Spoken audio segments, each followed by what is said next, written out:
ciida aamin daada waxa uu ahaa madaxweynaha dalka Uganda waana mid ka mid ahaa madaxweynayaashii ugu la yaabka badnaa ee qarnigii 20aad ee taariikhda milaadiga waana madaxweynaha isagoo haysta saanad ciidan oo kooban amray Israa'iil inay isdhiibto sanadkii 1973 oo uu socday dagaalkii Carabta iyo Israa'iil. barnaamijkeena xogaha daasoona waxaynu ku soo qaadanaynaa xog iyo macluumaad ku saabsan madaxweynaha muslimka ahaa ee soo maray dalka Uganda. dowladda Uganda waxay ahaan jirtay boqortooyo ay dusha ka ilaaliyaan Ingiriisku taasoo xiriir dhow la lahayd Israa'iil colaad adagna u haysay dalalka Islaamka. sanadkii 1946 ayay ahayd markii Idi Amin uu ku biiray ciidamadii Ingiriiska ee dalka Uganda ku sugnaa waxaana uu noqday askarigii ugu horeeyay ee dalka u dhashay ee darajada sarkaalka qaata ilaa uu ugu dambeyntii ka gaadhay taliyaha guud ee ciidamada dalkaasi. sanadkii 1971 xilli uu madaxweynihii Uganda ee xilliga Mr Obote uu safar dibadeed ku joogay dalka Singapore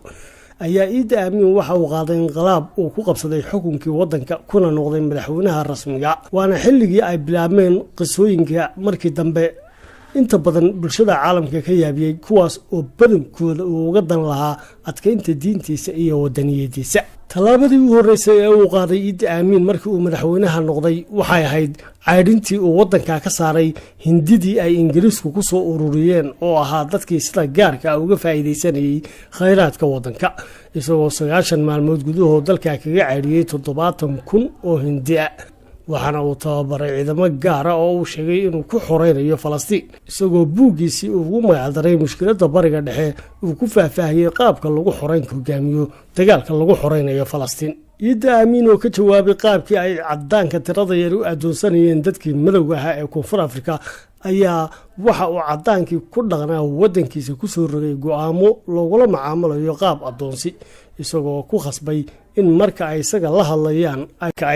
hadlayaan ay fadhiistaan sidoo kalena ay mararka qaarkood ku qaadi jireen kursigiisa. Idi Amin daada waa madaxweynihii safarka caadiga ee shakhsiyadeed ku galay wadanka Ingiriiska markii ay dowladdu goor dambe ogaatayna ay boqoradu u yeedhay dabeetana munaasabad casho ku weydiisay ujeedada socdaalkiisa isagoo ugu jawaabay inuu Ingiriiska u yimi si uu uga dukaamaysto oo u iibsado kabo cagihiisa leeg oo uu ka waayay gudaha dalkiisa Uganda. waana madaxweynaha sheegay inuu xiiso gaar ah u hayo boqorada Britain waana madaxweynihii markii Mareykanku cunaqabateynta saareen ugu baaqay